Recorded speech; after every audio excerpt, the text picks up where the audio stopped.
Today, we're bringing Dave Meyer from BiggerPockets on the market.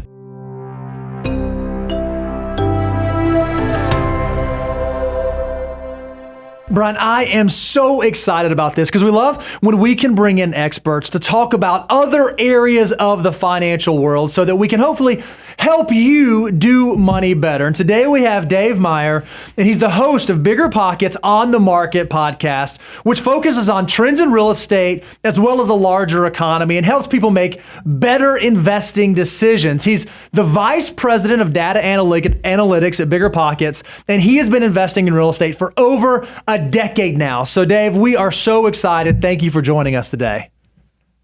I'm excited. This is great. I'm really happy to be here. Thanks for having me. So tell us this, how'd you get started in real estate? Like, what was the journey? How is this the thing that you landed in that you became the expert on?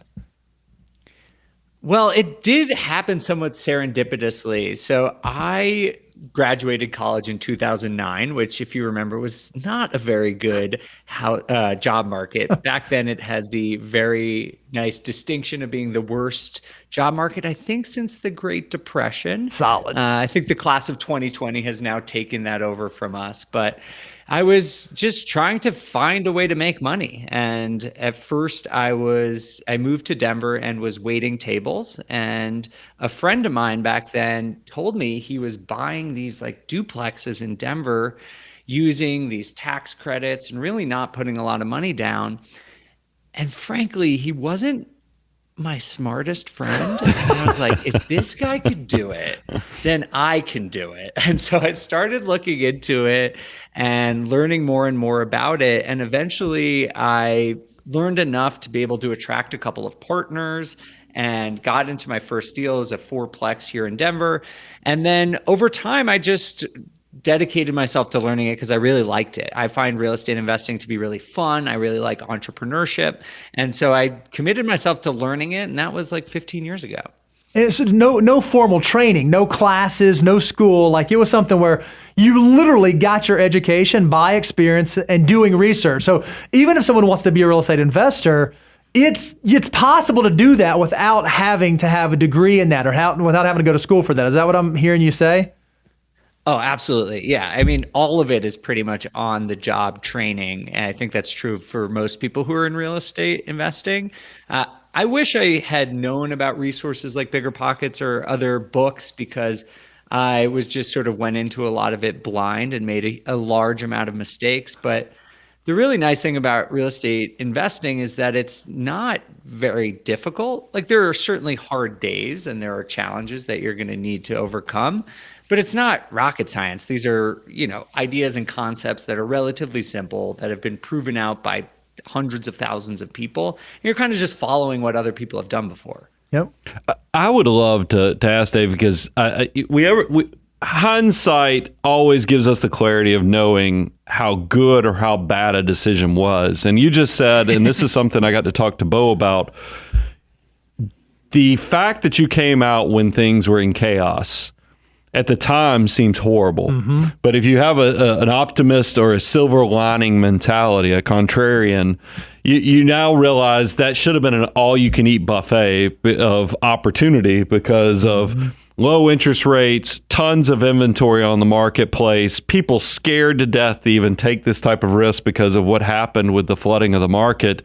I'd love to know what you learned along the process getting in a great time, but now we've kind of gone full circle with interest rates being high, inventory being low. It's kind of the exact opposite of the situation you entered when you came in 2009. Kind of give us that journey or what you've learned with wisdom and experience now for the people who are balancing those two things. That's a great question, and it has really changed, and it's important to recognize that the opportunities and the tactics and strategies that work right now are different than what worked in 2009, 2010 when I was just getting started. But I think the important thing to remember is, like, in 2010, now everyone looks back and says, okay, that was an incredible time, and they're jealous because that was there was a lot of opportunity. But no one knew that back then. Oh no, everybody was scared to death. I mean, that's everybody. Exactly. It's always that way. And people are like, oh, I wish I invested in 2010. And you probably should. But the market didn't actually bottom for 2 years after that. And so I think people forget that, I bought in 2010. You see the market value of your properties go down for 2 years is a little bit scary. But I think the lesson there is the same, it is applicable to today, which is that when you look at the housing market, much like buying equities, if you're buying for the long term, the tactics and strategies that you use are the same. US housing prices just go up over time. That is a well-known, proven fact. In fact, going back to the Great Depression, there's only been a single housing market crash in the last 100 years or so. And I know a lot of people who are younger, my generation, millennials, you think, okay, that happened in 2008. This is a regular market occurrence. It's not. That is a very unusual. In fact, it's only happened one time in history, especially to that severity. And so I think it's really important to think about, in today's day and age with higher interest rates, less inventory on the market, what your time frame is and what your strategy is. Because if you were trying to buy something that's going to make you a ton of money in the next year or two, maybe don't do that. That's probably not a great approach. But if you are looking to build wealth over the next 5, 10, 20 years, then real estate remains a really good option. And there's still plenty of opportunities and ways to invest successfully right now.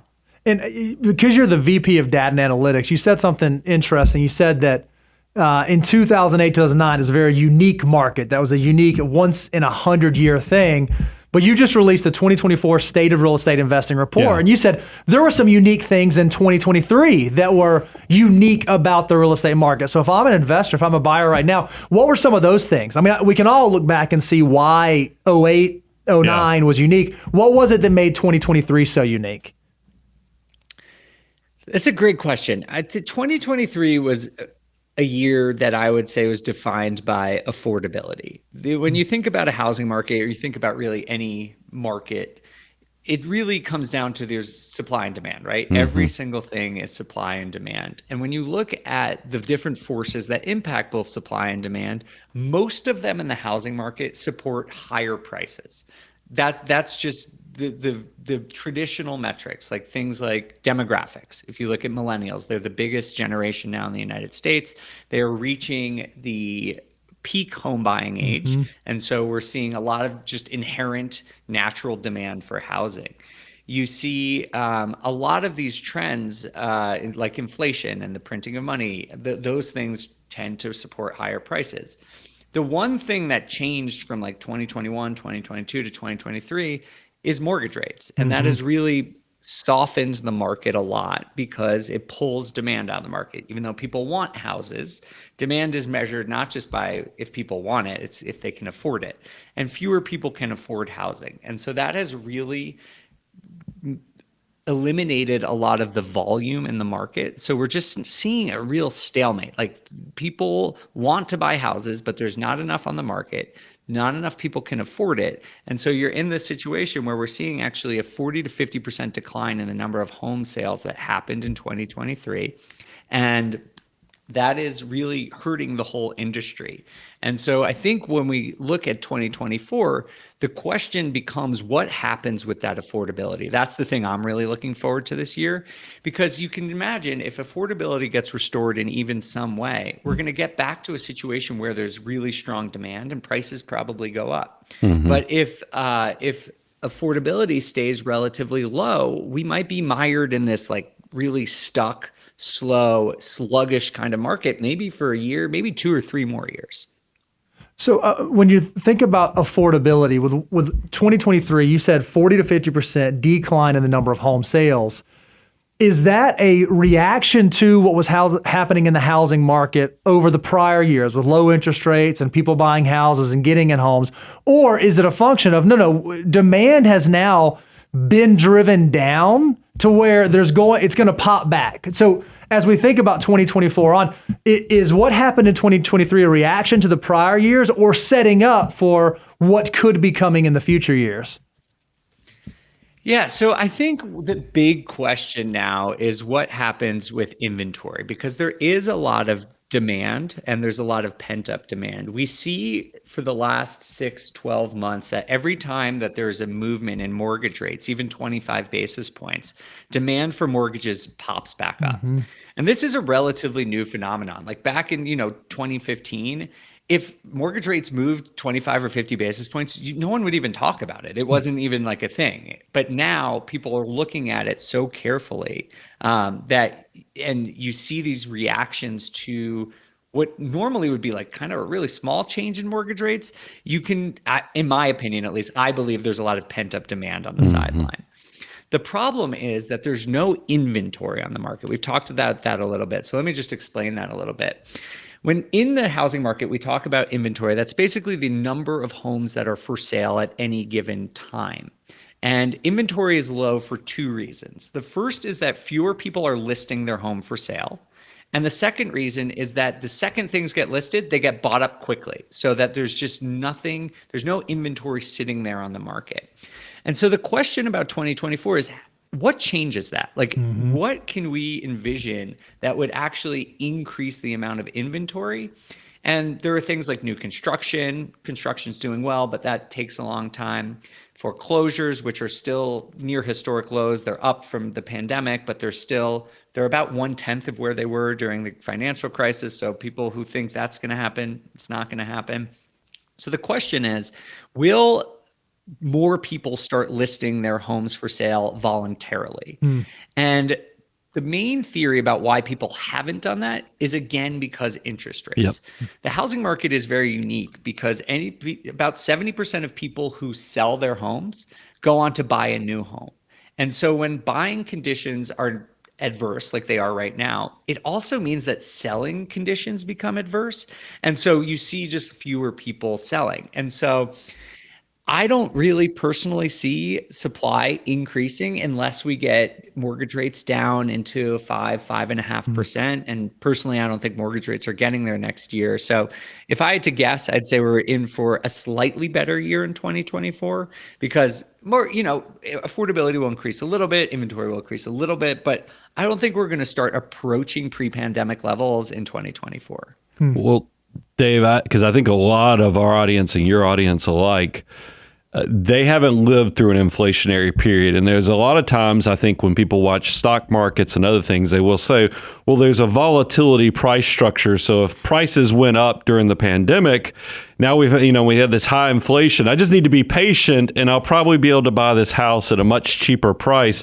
But that's not the way inflation typically works, unfortunately. And basically everything you just described, and I'd love to get your take on it, is because there is so much demand and prices, yes, inflation has come back down. But if you're expecting pricing to go down 15, 20%, you're probably going to be sorely disappointed. Is that your read on this as well?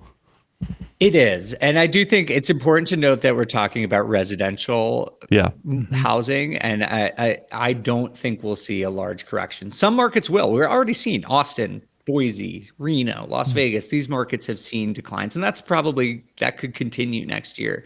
But talking on a national basis, I think the most probable outcome is that prices are relatively stable next year. So that might be up 2 or 3%, it might be down 1 or 2%. I don't know with that level of specificity, but I think that we could say that they'll probably be relatively stable. And I think it's important to note that if you look, just go Google this, Google the median home price in the United States over time, and you'll just see it just goes up. I got in a conversation with someone whose argument to me about why the housing market has to crash is that he literally said, what goes up must come down, which does not make any sense in history of finance. And if you look at equity prices, any type of asset values, that's just not true. That's not how our economy is structured.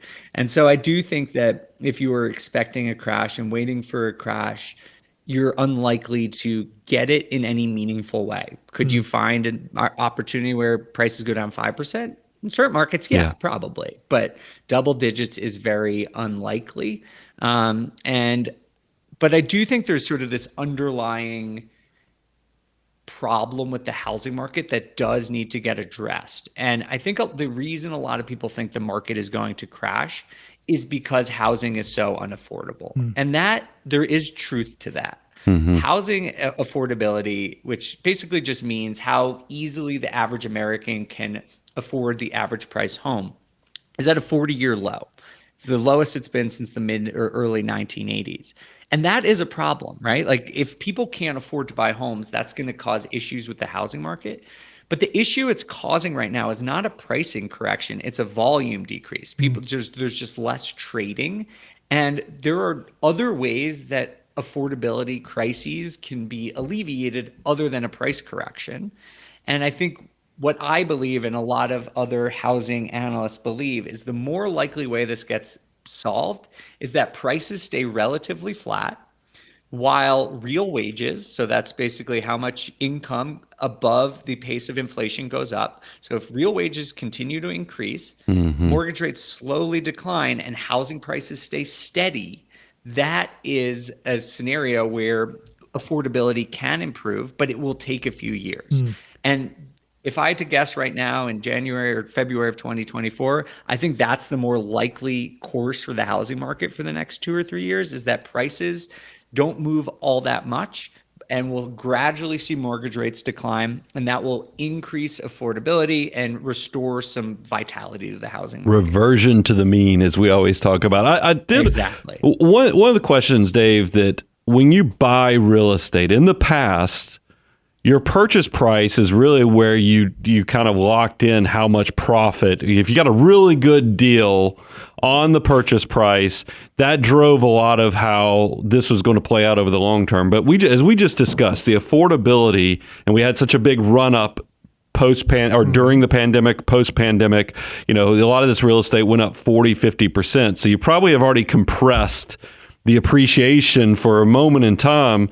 How do you look at cash flow now? Because now that means cash flow when you're investing in real estate becomes so much more important. So first, do you agree that we're kind of out of the easy money on the purchase price? And if so, how do you look at it from a cash flow to make sure you can absorb this over the long term? That's a great question. And this is the great debate in real estate investing. How important is cash flow versus appreciation? This is constantly because real estate agents always, Bo and I, we do commercial stuff, and our real estate agent's like, yeah, but you'll get that back on the appreciation. I'm always like, really? Are you sure? Because we had a huge run up. Especially in commercial, I wouldn't be counting on that, but that's a whole other episode. But in the residential market, I think that you should assume that housing prices will appreciate about the pace of inflation. That's about what has been proven over the long term, which is somewhere 2 to 3%.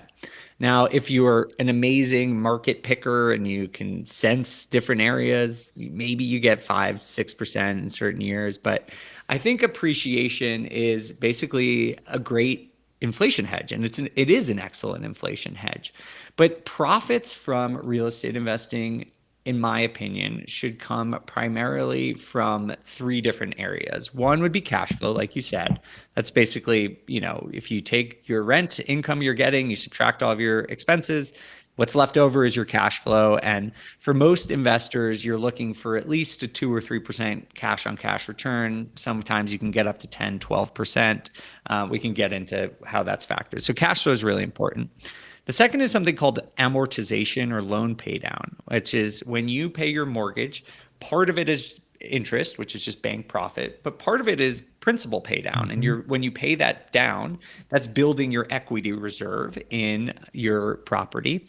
And for landlords, you're using rent to pay that down. And so that actually generates a positive return for you because essentially your tenants are paying your loan down for you. And that could generate anywhere between a 3 and 5% return for you, depending on your loan structure. So that's great. That's like basically having a bond there.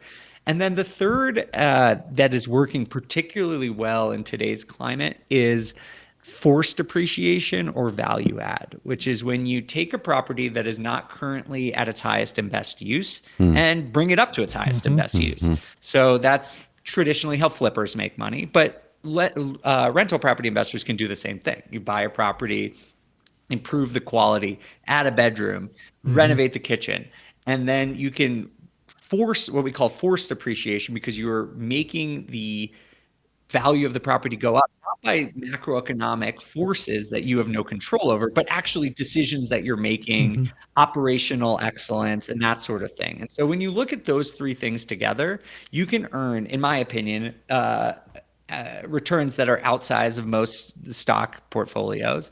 And then if you get appreciation, that's icing on the cake, but it's not something you should be counting on. So what you're going to sell it for in the future doesn't really come into the calculus by your estimation. I mean, it's there, but that's not one of the top three that you're going to measure in terms of how you determine if a property makes sense to invest in or makes sense not to invest in. Am I hearing you say that correctly? Definitely. I think there's sort of shades of gray. Like, I would invest in a property that had, a 2 or 3% cash on cash return if I, thought it was in an excellent location in a great market and it had opportunity for appreciation. But I would never invest in a property only for its appreciation potential. Some people will, and that's okay, but you just need to understand that it's inherently riskier. And if you are like me, my approach to real estate is like, I'm doing this for 15 years from now, 20 years from now. So I don't need to take these big swings. Like, if you just buy property and wait 20 years, like, it will work out. Probably going to do okay. There's almost no chance it won't, if you just look at historical returns. So I think even without appreciation, you can do well. And if you hold it for 20 years, the probability of you catching one of those spurts of inflation, or appreciation, excuse me, like we saw the last few years, goes up. And so I think don't count on it. Treat it as icing on the cake. But there are plenty of other great ways to make money in real estate. So as we think about 2024, if the prediction that you're making holds, that interest rates may come down some, but not significantly, and home values are going to stabilize, I want to break it down into two different types of buyers. What advice of counsel are you telling first-time home buyers that have literally been fighting this affordability fight for the last couple of years? And then what are you telling investors? Is the answer, hey, well, you won't be able to afford houses until real wages increase, so just sit and wait? Or is there something else that they ought to be thinking about as we move through 2024? Yeah, it is frustrating for people. I think the main thing that I recommend to both people is to not try and time the market. It's just extremely difficult to do. And I have my own opinions that are informed by a lot of analysis, but I don't know. We don't know what's going to happen with the housing market. And particularly for first-time home buyers, I usually say, if you think you're going to live in a house for 5 years, go for it. That usually there's a break-even point between renting and buying. And it's the biggest variable is how long you stay in the home. And so if it's 5 to 7 years, you're probably going to be doing fine. And I also think there is a non-financial, non-quantifiable element of buying a home that people really care about. And that's great. Like, not everything needs to be a perfect financial decision. You obviously don't want to be making terrible financial decisions, but if you really want to buy a home and you intend to live in it for a long time, you're probably going to be doing pretty well by making that decision. Yep. For investors, I think it's a unique time because we're seeing this sort of bifurcation of the market where stabilized assets, which is basically properties that are in good condition, have really held their value over the last couple of years and are often still going up. Distressed assets or older assets have lost value in most markets. And so that means the spread and opportunity for that value add or forced appreciation opportunity is better. Margins are actually improving there. And so that's where I tell most investors to focus right now, is like, if you have the will and the skill to renovate a property, even if it's just a cosmetic renovation, like, that's one of the better ways to earn a return right now. And then the other thing I always recommend, especially for new investors, is something called house hacking, which is basically an owner-occupied rental property investment. that's always great because you don't need to cash flow to make that work make sense financially. As long as you're reducing your cost of living, you're improving your financial situation, and it's really good training wheels to become a landlord. You learn a lot, and it will set you up for the future. So those are just a couple tips that might be helpful in this coming year. I think you said something that is very valuable. It's just like I was talking about cash flow versus getting the deal on the purchase. You've, in a smart way, have still focused on getting the deal, but it's just basically finding the place with good bones that you can go in there. And I like that thought towards what can you add value to kind of add that return. And that's a positive. I love that optimistic way to figure out how you add to it. So I think that's taking the purchase advantage to a whole new level in this unique market that we live in. And I know this is maybe a hard question to answer, and I realize this isn't like a renovation show, but I am curious, if I am someone thinking about looking at a distressed property or maybe even my own property, what are some of the most common and most valuable forced appreciations, and what are some of the ones I should avoid? Like, hey, don't put money in this because you're not going to get the money back out of it. Consider doing this because perhaps this will work well for you. Absolutely. Yeah. And just to be clear, I've never flipped a house. I never intend to. I don't like it breaks through that 5 to 7 year rule that you were just talking about. And we're the same way in this type of market. I don't like it. So I have friends who are extremely successful at it. It's just not me. Sure.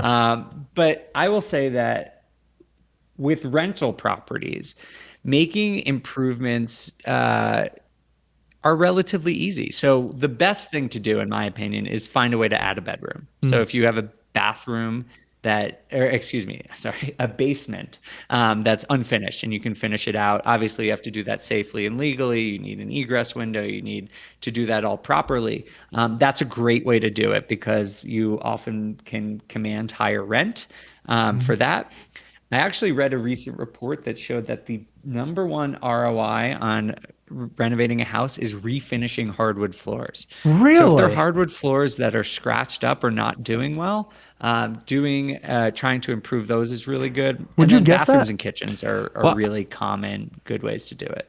Yeah, I mean, I know that it's. Why do you think our real estate agent, when she sees those hardwoods that we have back there in that commercial space, she's always like, you ought to, because people go crazy for those hardwoods. I just wouldn't they have just guessed know that. it. That's wild. And they look horrible right now, but it is probably some of the few $1,000 and they look good as new again. What I didn't hear you say were things like patios or outdoor living. When it comes to rental properties, are you now? It's different if it's a primary use asset residence, but if you're really trying to look for pure ROI, return on your money, it's more of the stuff inside the house that's utilitarian than some of the like bells and whistles on the outside of the house. Is that accurate? Yes. Broadly speaking, I think it really depends on the asset and knowing your neighborhood. If you're in a family neighborhood, and there's a yard that's not fenced in, fencing it in probably would help. People who have dogs, like I invest in Denver, everyone has a dog here. So having a fenced in yard is really valuable. People will, you'll have higher demand there. But if you're having young professionals or a roommate situation, outdoor space, probably not the highest ROI for traditional long-term rentals. The caveat to that is if you get in the short-term market game, which is a whole nother thing and is a perfectly good way to make money, outdoor space is actually one of the best ways to earn a return is by creating like a good communal area for people to hang out outside. Huh. I guess I hadn't thought about, even when you approach this as an investor, you want to think about the property itself. You want to think about, is this a short-term rental? Is this a long-term rental? Because even those decisions are going to affect how you approach treating the property, try to maximize profit. Am I hearing you say that correctly? Exactly. Yeah. I think one of the things that a lot of new real estate investors miss is that you are offering a service to a customer. I know we don't talk about real estate in that way, but you are offering a product and you need to make sure that your product is in demand. And so if you're a long-term rental investor, I have a property here in Denver that's in a very young professional. A lot of people right out of college live there. I have another property that's a single family home in a family area. The renovations I would consider and the way I maintain those properties is very different. Young professionals, a little bit higher wear and tear on the properties. So Yeah. you look for things that are a little bit more utilitarian, that are going to be a little more durable. Sure. A family, if in a family area, I might focus more on building a really nice backyard where they can, have a patio, something like that. Same thing with short-term rentals. I just think you really need to think about like, who is your target audience for this property, and how am I going to create something that they love and they're going to be happy in and they're going to hopefully stay in for a long time. I have a question that kind of goes down that line of how, if you're getting into real estate, how you protect yourself, is because I had a friend who's a real estate agent that right now is dealing with somebody who misled who they were, and they're kind of squatting on a fancy piece of property. Somebody got in, and now, and during the pandemic, and it was, I understand the why, and I even understand what the intent, but for this applied to luxury properties too, is that it got to where it was hard to get rid of non-paying tenants. And I get the intent of that, but when you're dealing with sometimes, like, I think short-term rentals have really been crushed by it, because a lot of these luxury properties and other things, people go in there. What is your process, Dave, so that you can make sure, because just like when we hire employees, we do background checks. There's some due diligence you can do to make sure that you got good people. I think there's probably some good prep stuff that the typical real estate investor needs to kind of put on their checklist. What are your things on how the average investor can protect themselves? Absolutely. It's not rocket science, but it needs to be done. And I think this is super important for people, is not to just take people at their word. So the easy things to do are to run credit checks. I know there are issues with credit scores, but if you find someone with good credit, they usually tend to keep paying their bills on time and value their What is good financial credit? Give us a number. Personally, I like to see above 700. Okay. I think a lot of real estate investors say 620 or above. So that's totally fine. It depends on the type of the property, I think, as well. So I think good credit is really important. Employment history, and just calling and making sure that they are working where they say that they're working. And I think that's something a lot of people learn, is like, you take people's word for it, but they're not always truthful. And so calling previous landlords, calling employers and managers, and not just the most recent one, but maybe one or two back, are really good ways to just get an indication that the person is who they say that they are. You don't need to like do any sort of like hire a private eye and like go dig into someone's You don't need to life. put on You a just ghillie wanna make suit sure and hide that- outside their property or something like that. Yeah, it's not like this film noir situation where we're gonna go. dig But into don't you people's agree? You backgrounds. probably, like, if somebody gives you a phone number to call for a reference, maybe you ought to go another way to get to the phone, like go Google the company name, find the address from the website, call that Yes. number, not just the numbers, in case it's not their buddy, Absolutely. pretending. So for a brief period of time, I thought about applying for the Foreign Service and going into the State Department. And it's very, very strict process. And I found out what they do is they ask you for, I think, 3 or 4 references. And then they call the references and ask, they don't interview those references. They ask those references for references. And I was in a fraternity at the time. I was like, I'm not even going to apply. I'm not get past the screening process.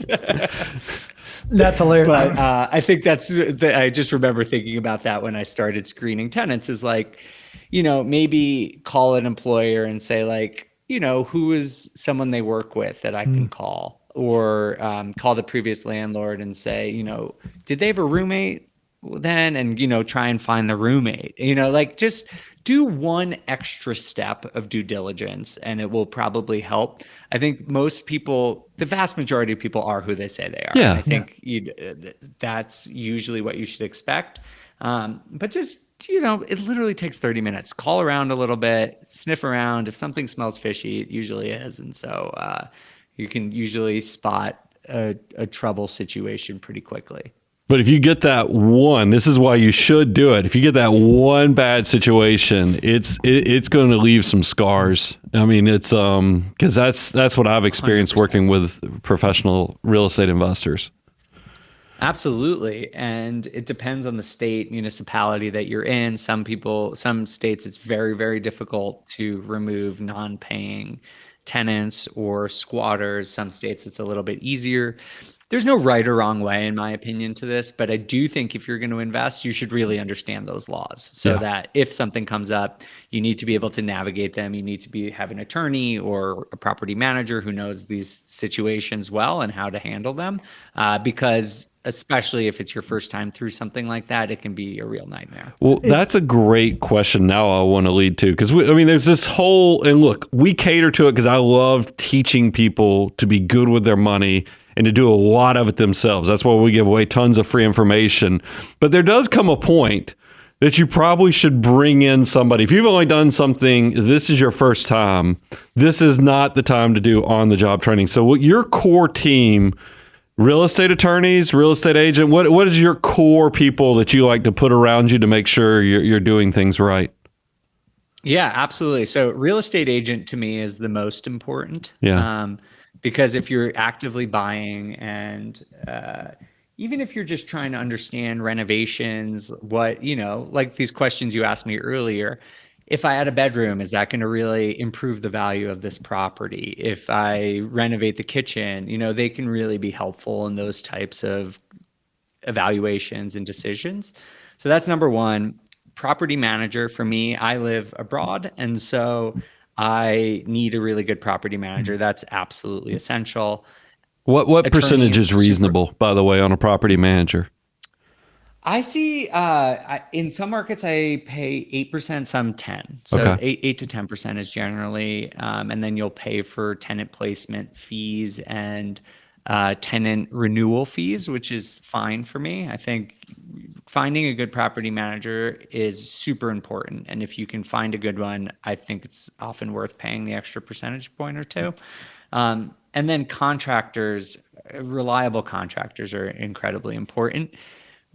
But if you have a good agent and a good property manager, they should know the good contractors for you. That's like part of the value that a real estate agent and a property manager bring to you. I love that everything you're talking about, it seems so well thought out, from the team that you have in place to how you are approaching tenants to even determining like what type of rental property you're going to have. Is it going to be a short term? Is it going to be a long term? So it seems like there's a lot of strategy behind what it is that you do. And I think you even just had a book come out that says that's what you start with, right? Like the strategy is the beginning piece, right? Tell us a little bit about that. Tell us about the book and what's in there and how it was formed kind of around these ideas. Yeah, so the new book is called Start with Strategy, and I wrote it because there are just so many good ways to invest in real estate. There's tons of different tactics that work, and it can be a little bit overwhelming for people when they start. Like, should I do short-term rentals? Should I flip? Long-term rentals? Should I self-manage? Should I hire it out? And there's no right answer. And after years of teaching real estate and investing myself, I find that people always start with like these tactical questions. They're like, should I do owner financing or conventional loan? I'm like, that's like the 9th step in the process. Like, you need to start with the idea of like, what do you actually want to accomplish with real estate investing? What are your financial goals? Like, I know you guys probably talk about this all the time. Absolutely. Like, you need to understand how much money you're looking to make. What's your risk tolerance? With real estate, it's entrepreneurship. So how much time are you willing to commit to your portfolio? And once you've done that self-reflection and determined what you want to accomplish and what you're willing to put into it, that's when you can start switching to like, okay, I know I only got, 6 hours a week and I have $40,000 to invest and I have a low risk tolerance. If you come to me with that, I can help you find your property. But if you just come up to me and you go, what should I buy? I'm like, how could I possibly answer that question? And so the book is very hands-on, step-by-step guide. There's exercises and frameworks that basically walk you through the decisions you need to make to start investing in real estate. because I think a lot of people, they hear it, they hear the brochure and they just think, oh, I want to invest in real estate. I heard someone who did it and it was successful. And I don't think that they actually do begin with that why. I don't think they find that here's why I want to invest in real estate. And here's the purpose that it's going to play inside of my bigger financial picture. And I think that's why a lot of people either get stuck doing nothing, never moving forward, or they jump into something that was a bad decision that ends up putting them in a bad place because it wasn't so well thought out. Is that what you've seen in your experience as well? 100% happens all the time. So people get this indecision situation that's really stops them from getting started. And there's this great book, I don't know if either of you have read it, it's called The Paradox of Choice. Yeah. And it basically shows that people think that they want choice in their life, but in reality, when you're presented with an abundance of options, you just kind of freeze and do nothing. And I see that a lot in real estate because you're like, oh, flipping's great, short-term rentals are great, and they are all great. But if you are constantly evaluating 100 different options, you're never going to be able to make a decision. So that's one side of things. The other thing that is surprisingly common in real estate is people are like, okay, I want to invest in real estate and I want to quit my job, and then they wind up flipping houses. And I'm like, you just replaced one job with a more stressful job. Exactly. Why would you do that? So I really think it's important to think about these things before you jump into it, because I dipped my toe into renovations. I dipped my toe into self-management, and I didn't like it. I don't want to do it. And so I think I want to help people figure out from the start, what are the right tactics, what are the right decisions that are good for you and are going to move you closer to your long-term goals without a lot of the the detours that I personally had to take in my career when I was trying to figure out what to do. Yep.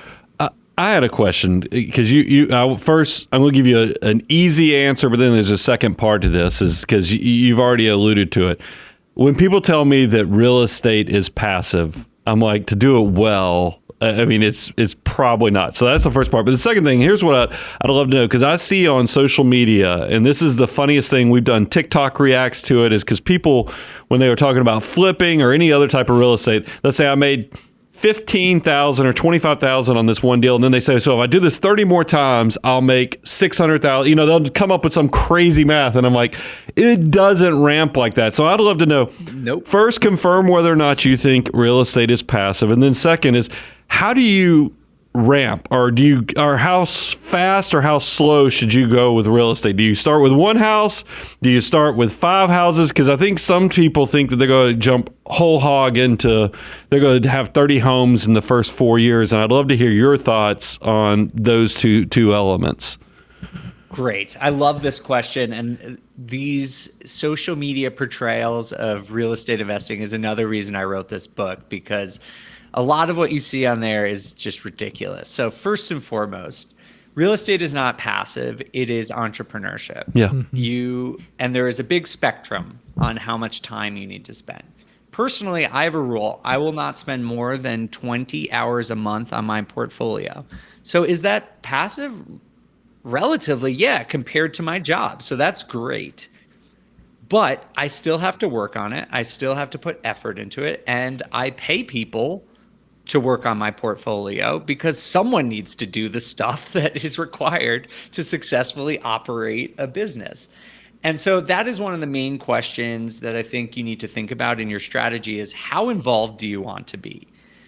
Personally, I think if you want to maximize your wealth, the single best way to get into real estate investing is to keep working at your current job and to maximize your current income, because getting loans is going to be a lot easier, and you'll be able to take a lot more risk having a primary source of income, so that if you want to renovate a property and you might not make rent for 3 months while it's getting renovated, you're okay because your living expenses are covered by your primary job. So I think this idea that's often presented on social media that like real estate is a way to quit your job is true for a minority of people, but is not the best way to pursue real estate investing. So What I did for many years, and I still think is the best, is stay at your current job and do a strategy that is very common in equities, which is called dollar cost averaging,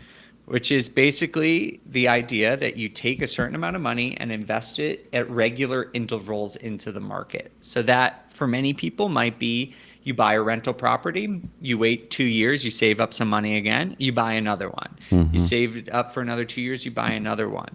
And this allows you to build up a sizable portfolio without having to worry about timing the market. Because as we talked about a little bit already today, that's nearly impossible. It's basically futile. And so you're better off just trying to hitch your portfolio performance to the long-term average of the housing market. And if you can do that, you're going to do great. And so I think this idea that you need thousands of properties or hundreds of properties is crazy. If you can get 5 properties in the next 10 years, you're going to vastly improve your financial situation. If you can get 10 properties, you're going to be killing it. So it doesn't take that much. What it does take is patience and time. It is not a get rich quick thing. It's I'm going to start now, and over the next 10, 20, or 30 years, I'm going to completely transform my financial picture. And that is very possible. Yeah. I love it. Patience and time. It's the same type of stuff. That's what I was sitting thinking, because we talk about the slow, steady walk towards success. And that's what everybody always just assumes overnight or cut the corner. And that's just not the reality. To do something right, you're going to probably have to be disciplined. You're going to have to take time, and you're going to, be rewarded for just having the plan. And that's what I love, Dave. It sounds like you put a lot of effort into the strategy and making sure people can pay respect to all those things. That's been tremendously valuable.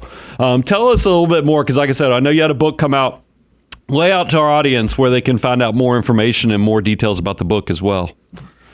Yeah, so you can go find it on either Amazon or the BiggerPockets website at biggerpockets.com/strategy. And as I said, the book has all sorts of great information that will basically, you'll walk away with a business plan that will tell you exactly what you need to do in the next year, next 10 years to achieve your long-term financial goals.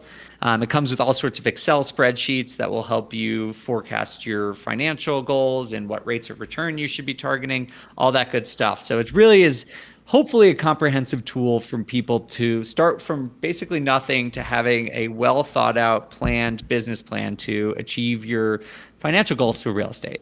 In addition to the book, if people want to get more information, they love this kind of conversation, they want to know more about real estate, they want to increase their education by learning from your mistakes, where can they do that? Where can they go check that information out? Absolutely. Well, I'm on a mission to reduce the noise in real estate investing and less social media bluster and talk just about real numbers, objective information. And I do that on my podcast. It's called On the Market. We talk about data and economics as it pertains to real estate. And I do the same thing on Instagram, where I'm at the Data Deli. Data Deli. Clever. That's great. Well, Dave, we've thoroughly enjoyed this. This has been a blast. Thanks for coming and talking to our audience. I mean, even if people are just trying to make their first home purchase for their own personal use, we gave some details to that. So thanks so much. And I think the big takeaway for everybody is you need to take an active role in your financial life. Have the strategy that Dave is talking about, because you either can own your financial life or it will own you. For the Money Guy team, I'm Brian Preston, Bo Hansen, everyone else, Money Guy team out.